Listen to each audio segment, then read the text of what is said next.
નર્મદા જિલ્લા કોંગ્રેસના બક્ષીપંચના પ્રમુખ વિપુલ બારિયા સહિત 150થી વધુ કાર્યકર્તાઓ ભાજપમાં જોડાયા છે।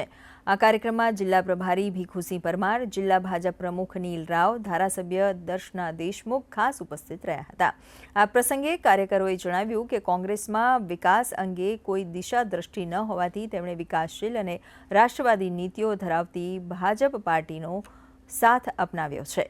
પદાધિકારીઓની ઉપસ્થિતિમાં જ્યારે આટલા બધા કાર્યકર્તાઓ ભારતીય જનતા પાર્ટીને સરકારના જે સરકારી યોજનાઓના જે કામ છે અને એ કામને લઈને કે પ્રજાહિતના કામ કરવાવાળી ભારતીય જનતા પાર્ટી એની સાથે જોડાવાનું એમણે મન બનાવી લીધું, ત્યારે એ સૌને આ કાર્યાલય ખાતે માનનીય પ્રભારી શ્રી ધર્મેશભાઈ પંડ્યાજી પણ ઉપસ્થિત રહ્યા અને એમને સૌની હાજરીમાં કાર્યકર્તાઓને ભારતીય જનતા પાર્ટી સાથે જોડ્યા। જે વિકાસના કાર્યો કર્યા છે એનાથી પ્રેરિત થઈને આજે હું મારી ટીમ, મારા મિત્રો સાથે ભારતીય જનતા પાર્ટીની વિકાસની જે યાત્રા છે એમાં જોડાઉં છું। આજે અંદાજિત લગભગ 150 જેટલા કાર્યકરો સાથે અમે કોંગ્રેસમાંથી રાજીનામું આપી અને ભારતીય જનતા પાર્ટીમાં જોડાયા છે અને એમની વિકાસ યાત્રામાં જે અમારો ફાળો હોય એ અમે હવે આજથી એમના વિકાસ યાત્રામાં જોડાઈને લોકો માટેનું જે કામ છે એ કામ કરવા માટે કટિબદ્ધ બનશું।